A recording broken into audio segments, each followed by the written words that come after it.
Hello, and welcome to Queer News Tonight, the world's first and only LGBTQ+ daily evening news. It's time to queer up the news. It is 8 p.m. Thursday, July 7th, 2022, and we are literally out of the closet and into the headlines. So many of your important stories we are going to tell this evening on Queer News Tonight.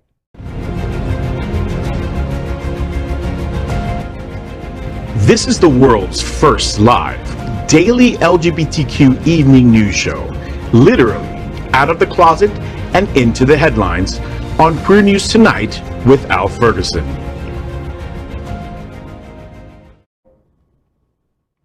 Thank you for joining Queer News Tonight. This is the world's first and only unedited live LGBTQ+ evening news show. Whatever happens, you will see it. Queer News Tonight is supported by viewers like you. We are part of the partnership between Happening Out Television Network and Hotspots Magazine. Hotspots is celebrating 36 years of the LGBTQ+ experience. We bring you the best of LGBTQ+ news, entertainment, and support of our community. I'm your anchor at Queer News Tonight, John Hayden. Let's welcome anchor Melissa Robles. Melissa is a community activist and proud mother of an LGBTQ child. She is the board secretary for the Hollywood LGBTQ Council and this year's production director for the National LGBTQ Task Force's 26th Annual Gala. Welcome, Melissa. Thank you, John.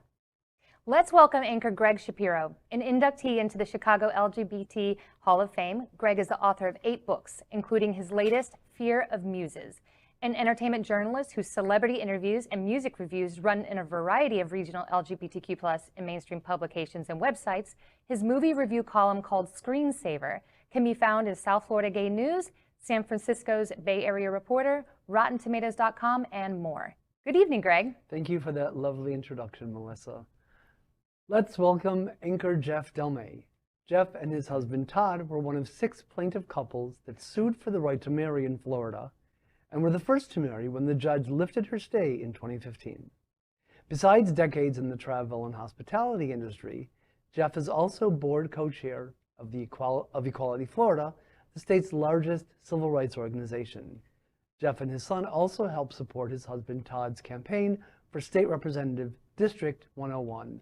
When Todd is elected, he will be the first LGBTQ+ parent elected to the legislature and the only LGBTQ+ elected from Broward County. Welcome, Jeff. And we also have something in common in that both your husband and you and my husband and I are in the Legacy Couples exhibit, which is currently at History Miami Museum. That's right, Greg. Thank you so much. It's such a pleasure to be here. We are the reporters for Queer News Tonight. And this evening, we begin with the queer headlines. The LGBTQ+ community in South Florida and across America is diverse. Our community across the world is vast, and here are the bullet points of the queer news for today, Thursday, July 7th. Well, we begin by queering up the worldview. Prime Minister is out. Here's what happens next for Britain's LGBTQ+ rights. Thank you.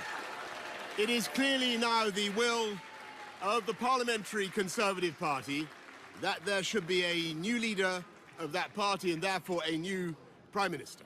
And I've agreed with Sir Graham Brady, the chairman of our backbench MPs, that the process of choosing that new leader should begin now. And the timetable will be announced next week. And I've today appointed a cabinet to serve, as I will, until a new leader is in place. Boris Johnson, the Prime Minister of England, who many have compared to Donald Trump, announced his resignation this morning. Johnson, as the highest-ranking member of Britain's Conservative Party, popularly known as the Tories, will be replaced by another member of his party. Currently, there are a large number of people contending for the top position, and sadly for the UK's LGBTQ+ community, many of them have used arguments against us for political gain in recent years. Many are hopeful that Penny Mordaunt, who served as Minister for Women and Equalities under Prime Minister Theresa May, will get the position. Jane Ozanne, who was formerly on the government's LGBT advisory panel, said to Pink News in an interview, quote, "She has shown herself to be fully committed to the LGBTQ+ community and has consistently delivered on her promises. She is a woman of deep integrity and principle who has won the trust and respect of MPs right across the House." And MPs, of course, stands for members of Parliament. I'm nervous about this because Penny's at best is considered a dark horse by people who watch what's happening in Whitehall. However, Liz Truss and Dominique Raab have made very anti-trans comments over the past few years. So, and they're, as we said, considered the front runner. So I'm very nervous for our brothers and sisters in Britain. I think especially Liz Truss, because I mean she is the current Minister of Women and Equalities, and for someone who understands about that equality space and the fact that she, kind of picks and chooses what she stands behind, and just why is trans such a trigger? It feels like everyone is okay with same-sex marriage and for gay rights right up until it hits the trans community, and then they're like, okay, then back out. Yeah, and I just honestly think it's also a way to show how different our systems are in the different countries. Clearly, they did the wrong thing, and they're bowing out. So there's got to be a change. Hopefully, it's going to be for the better. We'll see. But to actually see a leader decide to bow out is kind of refreshing to me. Am I the only one who kept imagining Donald Trump standing at a lectern and resigning, and then maybe clutching his chest and falling over? He just didn't happen that way. And to your point, Truss, the Minister of Women's and Equalities, she has no real aside from the fact that she is a woman, she has no real experience working in that space. It was kind of like when Donald Trump appointed Betsy DeVos to head up Department of Education. Zero idea what to do, but she knows how to toe the party line. She knows how to write a check. And her family has written millions and tens of millions of dollars to the Republican Party. She also cut foreign aid by half for women's, right? So it's she doesn't even stand by what she's supposed to be, representing. Correct. Yes, you're absolutely right. But the one thing that gives me hope is and Boris Johnson was the leader of Brexit. He's the one who rallied everyone and said, no, we've got to leave the European Union. Right. And it was that day when I looked up and saw Brexit had narrowly passed that I thought, holy crap, Donald Trump might win. And he did. Hopefully, this will also be another bellwether where we see the tide turning in Europe, and perhaps we will follow it as well. Of course, time will tell, and we will follow this leadership race going forward and its effects on the LGBTQ plus community. Now let's queer up health. CDC reports worst meningitis outbreak in U.S. history among gay men. The first half of this year saw one of the worst outbreaks of meningitis in U.S. history. Through the end of June, the CDC had reported at least 24 confirmed cases of the disease and 7 deaths. And that was just among gay and bisexual men in the state of Florida. Doctors and officials fear that the many pride celebrations across the state could have increased the spread. But as of now, data isn't available to know if there has been an increase of cases. Gay and bisexual men in Florida are all encouraged to get a meningitis vaccine, especially if they're living with HIV. With everything going on in the world and just the health crisis that we've been living through, and it seems like just another one. So we have to be really, really cautious about our livelihoods and our health moving forward, because we can't continue fighting if we're sick. Yeah, absolutely. And it feels like gay men were just attacked on all sides. And, from AIDS to monkeypox to this meningitis outbreak. And of course the worst virus of all, which is Republicans and Christian nationalists. No virus for that. Well, I also think that we are just coming off of COVID, or still in the midst of COVID, but hopefully that means that people are in tune with getting tested, getting vaccinated when they can, really paying attention to their health. So this is something else, unfortunately, but you got to be vigilant, just like we've been vigilant for the past 2.5 years. And I've been writing about this for SFGN. I've been writing about this since April. This has been an ongoing thing. Fortunately, yes, while we're at record numbers, it hasn't spread. There's probably as many people in this building right now that would represent every single case in South Florida or all of Florida. So that's a good thing, but it's important to stay vigilant in doing it. This story, we didn't mention that half of the LGBT people that have gotten it are also Hispanic. So, and it's also worth mentioning, there is no such thing as a gay disease. But in this outbreak, patient 0 was gay. And who do gay people often hang around with? Other gay people. So it's going to spread. There could be an outbreak in Missoula, Montana from a barn dance, and it's going to be a straight thing and no one's going to say a word. So it's important that we always say, be careful, but it's not a gay disease. Anyone can get it. Anyone in our families, anyone in our friend circle or at work. So I think it's really important that we stress that as well, while still being vigilant. Absolutely. And now it's time to queer up the USA View. new hope as LGBTQ plus youth suicide lifeline 988 launches. On July 16th, a new hotline will be launched nationwide to help LGBTQ plus youth who are dealing with suicidal thoughts.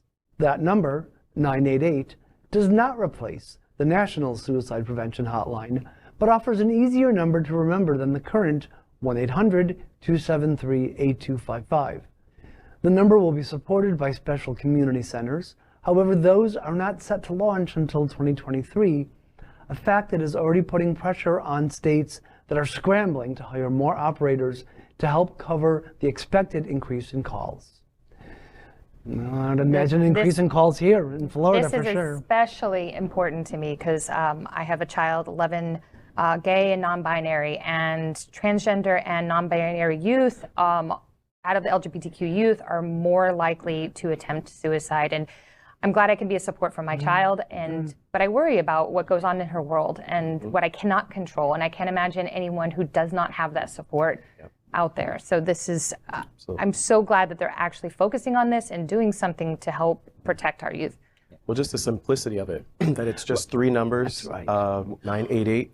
So all of our children have phones now, can have access to phones, can support each other, can make the call for one another. So just that simple 988 number, I think, is going to be just so much easier for people to get help. Especially when time is of the essence. Absolutely. I mean, that's, three numbers are better, easier than 10.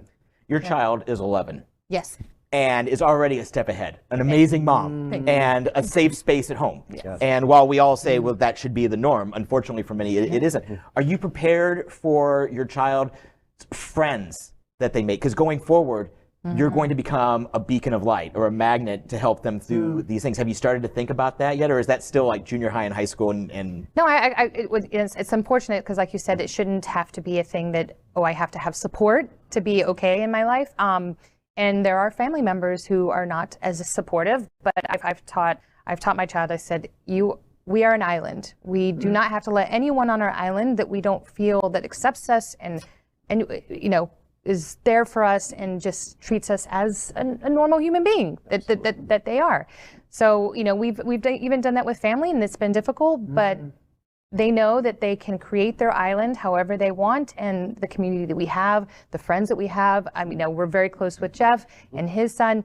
So they know that they have that support and they can create that environment, and they're okay with it. So I feel that I've prepared them as much as I can for going into school and understanding that you may not be accepted or understood.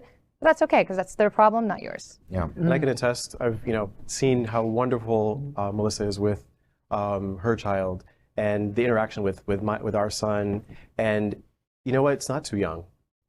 Kids are taking their lives even younger than our children, right? So we need to provide them the tools they have and educate them, talk to them regularly, let them know that these are here, and also not just for themselves, but again for their friends, they're people that they're interacting with in school and socially. So I don't think it's too young. I think it could be even younger. They have their first girlfriend, first love, very, very close, lots of, hand holding and affection and calling each other mi amor and everything like that. It's so great. I feel so, I'm so scared for the day her heart gets broken, but it's part of life. But I'm so glad that, yes, and then it's important that people do not discount youth and how they feel and what they're thinking. Young. And I think that a lot of times parents don't realize what a position of power that they hold. I mean, they know that they're in charge, but I don't think they know. Because I was lucky enough to get to raise my brother. We're 14 years apart in age. And so when he was 13, I was working in Michigan, and he moved up to Michigan. He and my mom moved up and lived with me, and I was able to help raise him through junior high and high school. And the great part about that was, my brother's not gay. And he's got a wonderful girlfriend. We like her more than Will. But, love you, Liz. But his friends, LGBT and non-LGBT, would come to me and to talk about just problems, not even necessarily sex, just issues. And it was so great to be able to sit down and just talk with them and be able to influence them. So, and to be that safe space in their lives that I never even set out to be, but all of a sudden they're coming to me, and they kept calling for 10 years after they graduated high school, which was just amazing. So parents, Seize the opportunity, because it's not something that ends when your child turns 17, 18, 21, 35. Absolutely. It continues all through your life, and God bless you for it. And now let's queer up the worldview. This story is particularly close to my heart. Caribbean court strikes down gay ban in Antigua and Barbuda. In 1995, the twin Caribbean nations of Antigua and Barbuda passed the Sexual Offenses Act that criminalized acts of buggery and serious indecency, which were punishable up to 15 years in prison. The Eastern Caribbean Supreme Court stated, quote, "The selection of an intimate partner is a private and personal choice," end quote, and that Antigua and Barbuda's 1995 Sexual Offenses Act, quote, "offends the right to liberty, protection of the law, freedom of expression, protection of personal privacy, and protection from discrimination on the basis of sex," end quote. So what is your connection to this? So my parents are both immigrants from the West Indies. I'm a first-year citizen of the United States from my family. My mother is from Jamaica. My father's from Dominica. Both countries, unfortunately, like Antigua and Barbuda, could be very homophobic. So hearing this really makes me happy that we are taking these two countries are taking the steps. These two nations are taking the steps to decriminalize just being gay. It is something, as a child of West Indian parents from these places where you're very proud. You grow up just very proud of the culture, very proud of your family, and fortunately I have a wonderful supportive family, but not all of my generation of the people that I even grew up with that are outside my family, maybe other colleagues from school that come from these countries didn't say the same. I know of a few people that have been very closeted because they are scared to come out because of their culture, because of their background. So it is dangerous. People take their lives. People are getting hurt. They're getting killed. They're getting, and not just, I'm going to shoot you, kill you, I mean tortured because they are LGBTQ+. And it's sad because for such rich culture, such wonderful things that come out of the West Indies, to have this, these things happen to people it's just horrible. Yeah. And it's really great to finally have a good news story to report. It really feels good that there is finally a good news story. Yes. I have a question for you. Is because this island is southeast of Haiti and the DR. Yes. And it's literally out there in the middle of nowhere. I mean, usually we only hear about this if we're going on a cruise or if there's a named storm heading our way. Right. America, for all its faults, we are huge. Yep. And we have a very diverse community. It's very homogenous on the island. So this changes law. How far does that go in changing the hearts and mind of something that's so ingrained in the culture? I think it's a long road ahead. I mean, I think it's a good step just to start with the law itself, right? So that people sort of get used to it. It's the law now. If you discriminate, if you hurt, if you try to harm, then you could potentially be jailed, or there could be this punishment. And hopefully they will enforce it to the full extent of the law. So I would think it would just take time. It would take time to get people used to it, get people on board.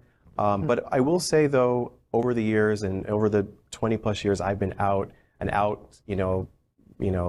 son of West Indian parents, I've seen the change in hearts, change in minds, in my own family, in the countries themselves. Now there are places in the West Indies that the countries are having pride events or holding pride events. Not as out in the open as you'd want, but you can totally tell that it's changing gradually. So this is definitely a great step in the right direction and change on the way to changing hearts and minds. Right, and it requires actually speaking out, because a Ministry of Health worker challenged the law because he'd been bullied and assaulted for being gay. So sometimes it just requires someone to stand up and say, I've had enough, things need to change. And things can change even with one voice.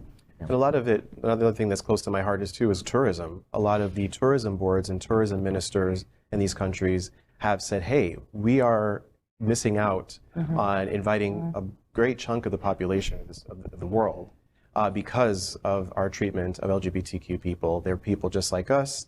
And you know what? They've got wallets and they got money to spend. Right, that's So exactly why true. don't Right. we... Hit them where it hurts, right? Exactly. So fortunately, we have that aspect of it in order to bring more light to what's going on down there. Everybody wins, yeah. The Eastern Caribbean Supreme Court, more progressive than our current Supreme Court, which also wants to hear a case like this. Yeah. But one of the Justice Thomas, has already said, I'm going to vote in an absolutely 180-degree different way. Oh my gosh. So, after that one bit of good news that Greg pointed out, let's get back to normal and queer up the world view, where there's shock in the LGBTQ community as 3 Nigerian men are sentenced to death by stoning simply for being homosexual. Religious police in the northern state of Bauchi in Nigeria arrested 3 men in June for engaging in homosexuality. The country's Same-Sex Marriage Prohibition Act, signed into law in 2014, makes same-sex relations punishable by up to 14 years in prison. In the predominantly Muslim areas of northern Nigeria, moral code is often decided on by Sharia courts. In the case of this arrest, the local Sharia court has sentenced the 3 men to death by stoning. The sentencing was held last week, and they have 30 days to appeal the decision. If they do not appeal, the final verdict must be approved by the state governor. These people they run the gamut. One is 20 years old, one is 30, 70. 70. Yeah. 70 years 70. old. Right. And it sounds all biblical, because it is, but it's a violent, torturous death. While handled it differently in many cases, it is what it sounds like. Yeah. People literally throw stones at you until you are It's mercifully archaic. unconscious. It's archaic. Yeah. It's like we're continuously rolling backwards, and even something like this, it's I was so shocked to see this story and to know that this still happens. They stone people. The good news is, if there is any good news, is that Nigeria hasn't actually stoned anyone in the 2000s. I couldn't find anything going back. I went all the way back to 2002. There have been several sentences. They were all commuted, which is good. But the fact that it's on the books and illegal, and you've got a theocracy in northern Nigeria is just devastatingly depressing. And of course, there's no guarantee that these 3 men will be spared. Well, and like you said too, they're cutting out a huge sector of income and tourism. Yes. I mean, what LGBT person was going to go there on a vacation? Yeah. So they're missing out, whereas, the other places now are going to be benefiting from this. Yeah. They're missing out. Well, we need to spread this story around so that everybody knows what's happening there. People understand that it is still happening, even if maybe the act isn't, they've been sentenced or will, whatever may happen, but that people are aware this is potentially what could be happening in Nigeria, in a modern day country in 2022. So it's important that we spread the word here. And the fact is, if they are released from jail, which hopefully they will be, they're going to have to flee their area. Because they won't be safe. In May, a young Christian woman was stoned because in a group chat, she said, people need to quit, people need to quit putting religious stuff in here. This is for our academic. And she was stoned. And a mob massed outside of her dorm, her college dorm, dragged her out and killed her. So these people are, even if they get spared by the government, they're going to have to flee at a minimum their region of their own home country. Wow. Wow, you make a good point. I didn't even realize that. Yeah, even if you are commuted by the government, there are still citizens who can carry that hate and carry that. They feel like they are now, what punisher to those out there. Yeah, Wow. they're targets now. Wow. Well, and next we report on our partnership with Sunshine Cathedral. Finally, some sunshine, right? The world's largest queer church here in Fort Lauderdale. We are broadcasting from our permanent set here at Sunshine. In supporting that partnership, Happening Out Television Network broadcasts the largest LGBTQ+ religious live broadcast in the world, as more than 30,000 watch every Sunday at 10:30 a.m. Eastern.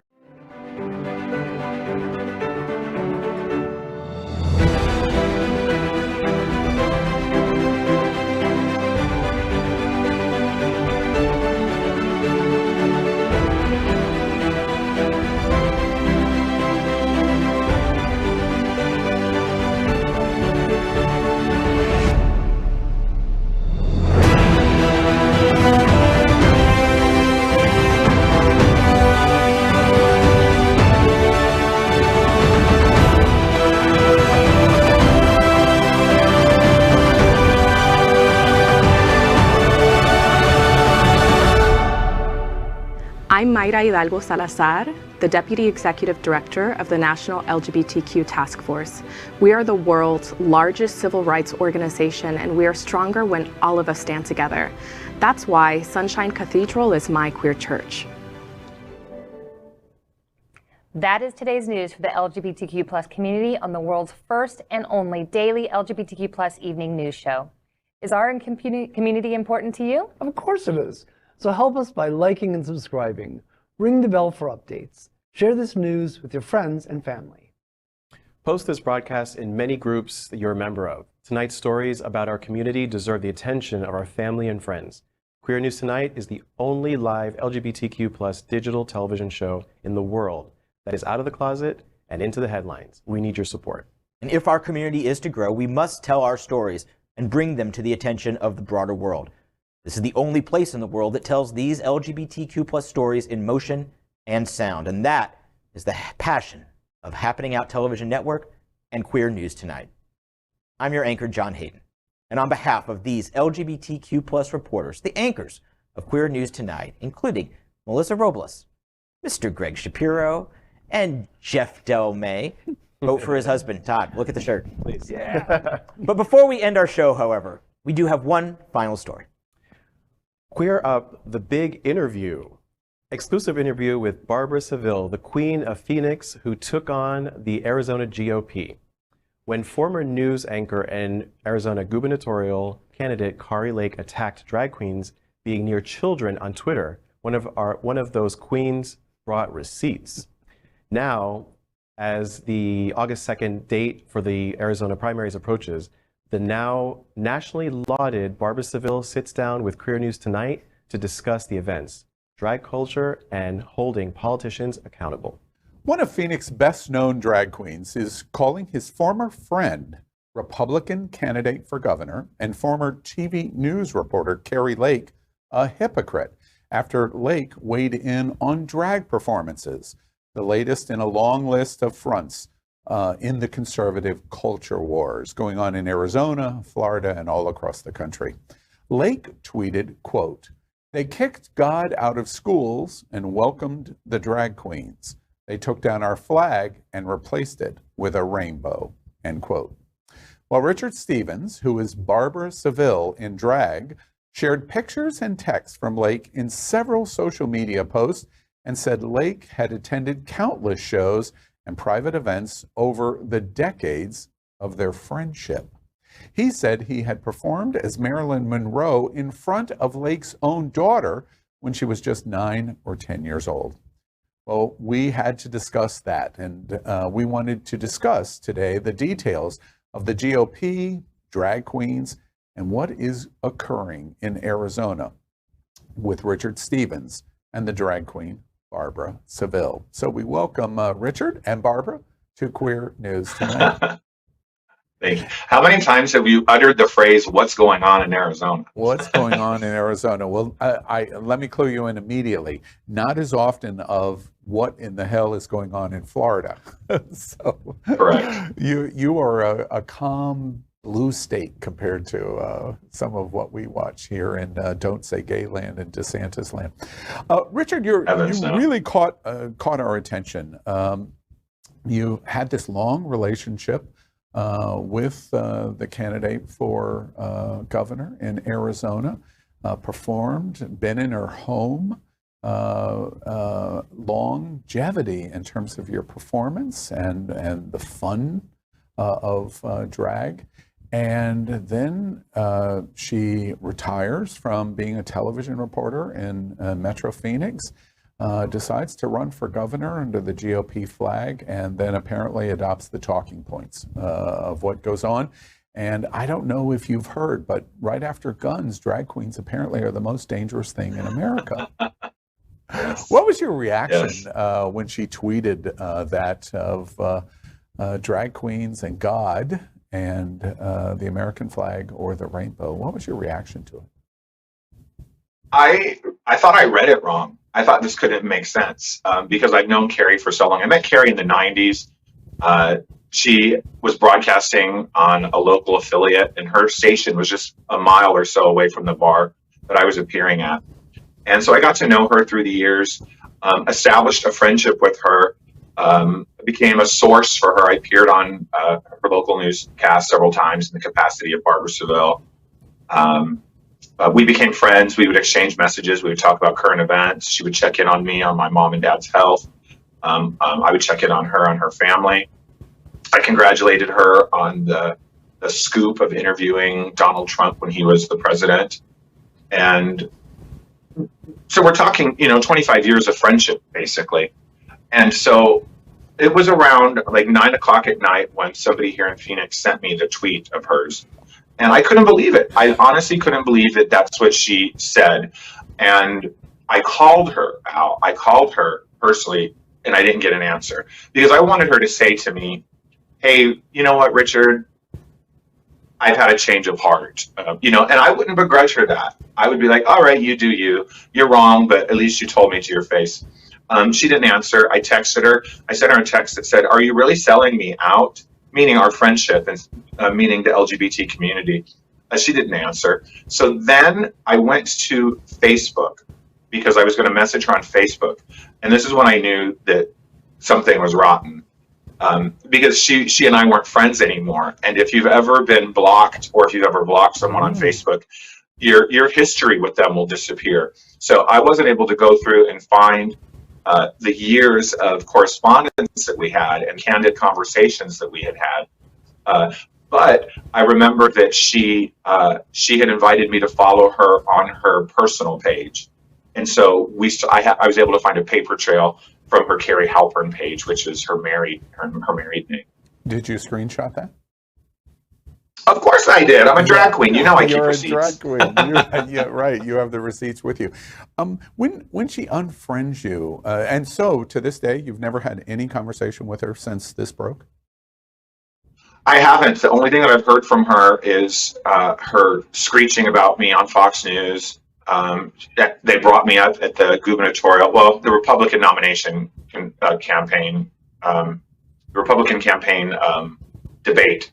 And then I also received a cease and desist letter from her attorney or her campaign's attorney. And what did you do with that? I took a picture of that and shared it as well. And I knew that I hadn't done anything wrong. The facts were the facts. The photos were on her Instagram. She tried to scrub me from Facebook, but somebody from the New Times had time. I'm not sorry, not the New Times. The New York Times had time because they scrolled her Instagram feed and found more pictures of me and her. It's interesting to me. I was reading in one of the national outlets that you made comment about the cease and desist and the possibility that she or the campaign would sue you, which is laughable, of course. But you made the joke in what America loves about drag queens, that if she sues you and she wins, all she gets is a couple of wigs and maybe a few pair of old shoes, high heels. Is that true? I think I said 66 pairs of shoes, 122 wigs, and a rescue dog. Yeah. My dog passed away last week, so I'm sorry. That's one thing down for her. Oh, thank you. She had a good life. Richard, you're very well known in the Metro Phoenix area. We were just discussing before the interview. Ow, don't confine me to Metro Phoenix. Come on, give me statewide recognition, buddy. Okay. Well, let me do that then. You applied for RuPaul's Drag Race. I have some knowledge of that. You thought maybe season 3, season 4. It's been a lot of years, so I can understand why your memory is so hazy. But yeah. You've performed, literally, it's a badge of honor for more mature drag queens to have longevity in the industry. I mean, come on, it is a badge of honor.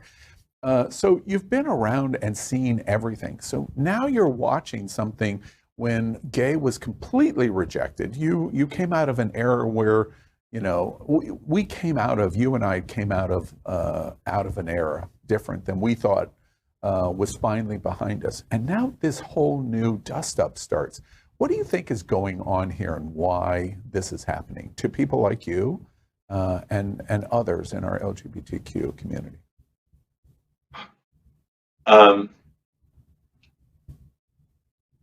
as you said, I've seen this happen before. And when I made my original response to Carrie, it was to clap back, and it was in the hopes that maybe our local news might pick it up. I had no idea this would explode in the way that it has. I am stunned that we're still talking about it. But the reason that I refused to cease or desist, and the reason that I decided to continue this fight and to take the fight to her this way, is because of exactly what you said.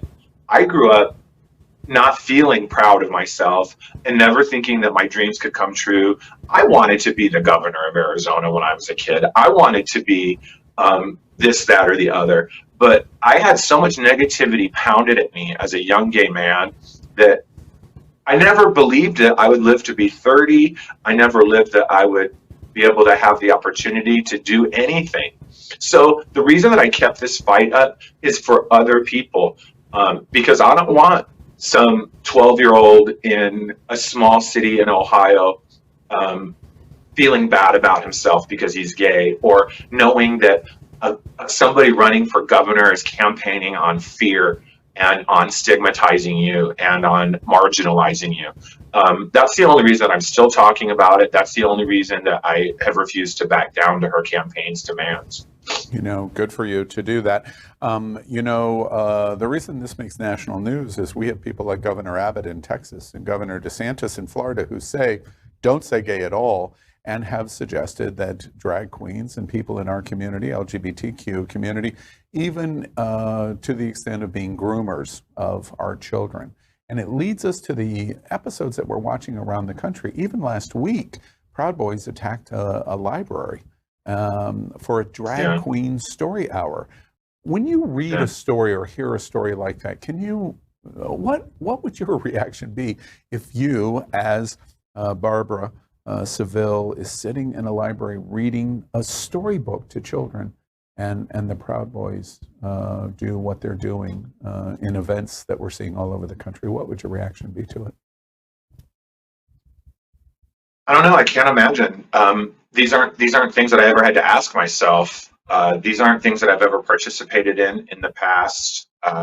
This whole thing has made me fearful when someone shows up at a show that I don't recognize, or somebody maybe maintains eye contact a little longer. I'm like, okay, who is this? What's going on? So I can't imagine sitting there minding my business, surrounded by kids, and you're going to bring that much toxic energy and that much fear.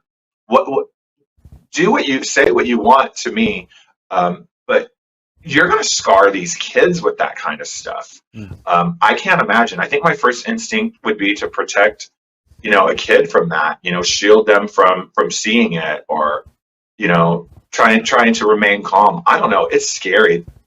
It's insane that we're having this conversation. It is, which is one of the reasons why we wanted to talk to you. Richard, with what you've just said, I'm curious, an event like that and the rejection that we're seeing in this culture war, this manufactured culture war, which is very hypocritical. Is there a different reaction of Richard Stevens versus Barbra Seville in terms of the fear that is going on? Does Richard react differently than the drag queen Barbra? I just moved, and when I moved, I was like, oh good, I'm glad I moved, because it had nothing to do with this, but it just happened that my lease was up. And someone knocked on my door 2 days into this, and I freaked out. I was like, oh my God, who is that? It was just an Amazon driver, but it freaked me out for a split second. But I wasn't made to back down, and I wasn't made to live my life in fear. The reason I've been successful, the reason that I've had a career that has allowed me to have longevity and to work across the country is because I'm not afraid. In fact, the opposite has happened to me. The opposite has happened because I've been contacted by people literally across the world.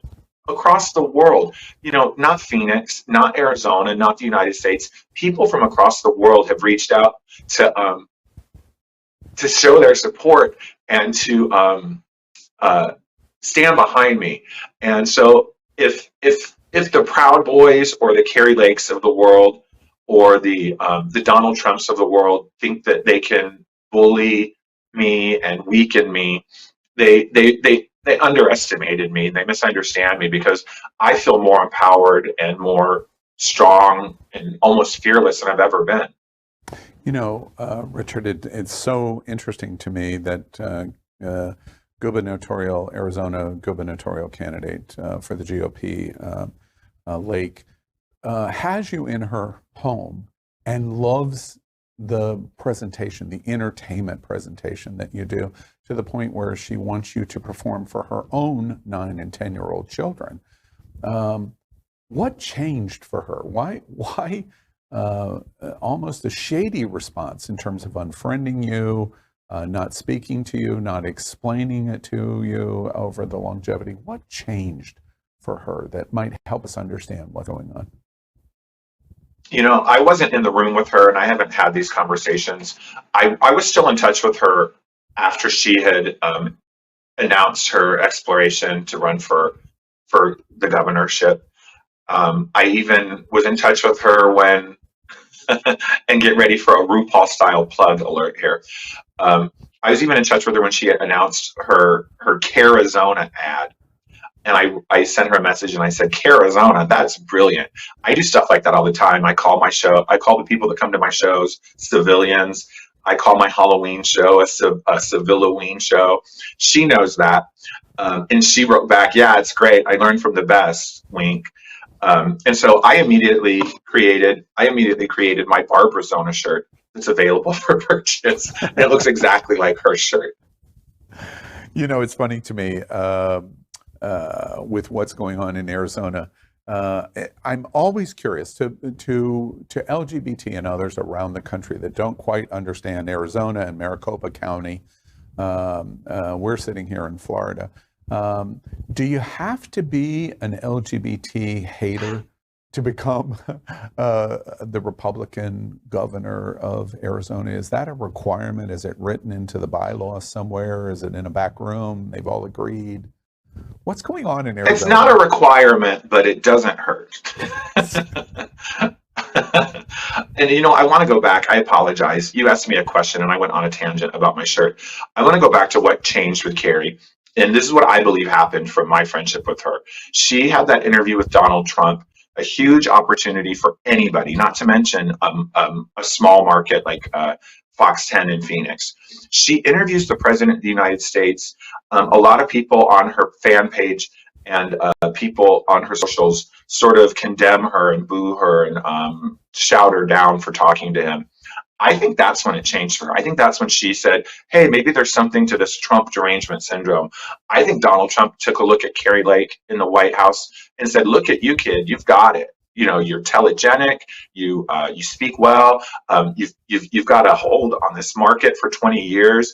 I think he told her, what are you doing spinning your wheels in news? This could be you. And I honestly think if she comes out of this unscathed, and if Donald Trump somehow finagles the Republican nomination, I think we're looking at Carrie Lake as the vice presidential nominee for Donald Trump. Goodness. These two are thick as thieves.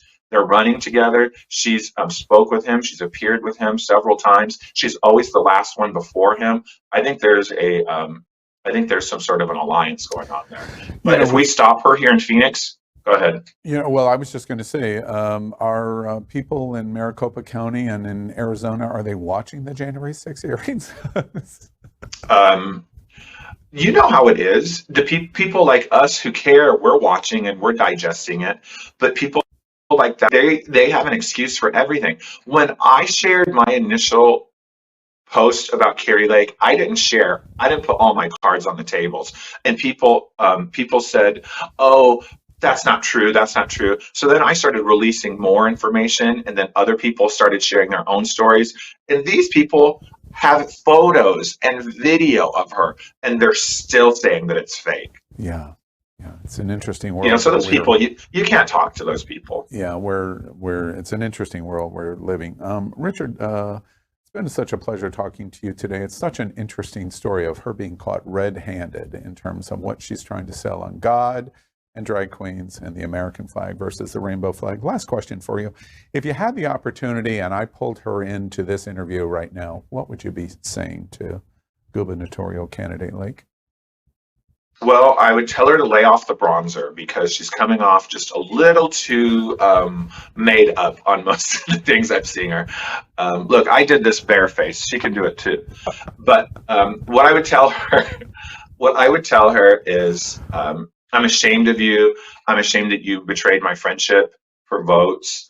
And I would ask her this question, and I hope someone will ask her this question. I would like her to answer, do you really think people like Richard Stevens, people like Barbra Seville are groomers? Do you really think that gay people and drag entertainers are groomers? And if you do, why did you bring them into your circle? Why did you bring them into your place of business? Why did you bring them in front of children? Why have you enjoyed the art from this community for so long? Or, Carrie, do you know that Richard isn't a groomer or a pedophile or a threat, and you're just using him for political points? I would like her to answer that question, because I think one answer is worse than the other. Well, let's see if we can get someone to pursue that question.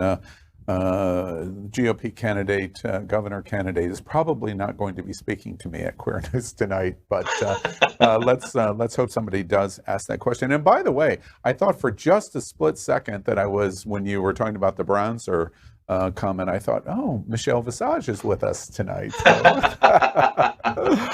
She's going deep on the bronzer. Yeah, exactly. Richard Stevens, drag queen Barbra Seville. A real icon. We throw that around, but in Metro Phoenix, I'll say that one more time, Metro Phoenix, iconic in the drag community. Thank you very much.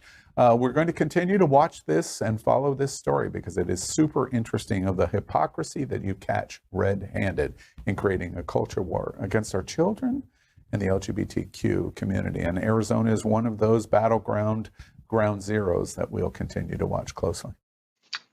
We're a purple state. We've got 2 Democratic senators, baby. We're not, this isn't over yet. Yeah, or maybe 1.5 Democratic senators. Well, true. Yeah. All right. Well, Richard, thank you very much. Barbra Seville, all the luck to you, and we'll continue to follow this story. Thank you. Thank you.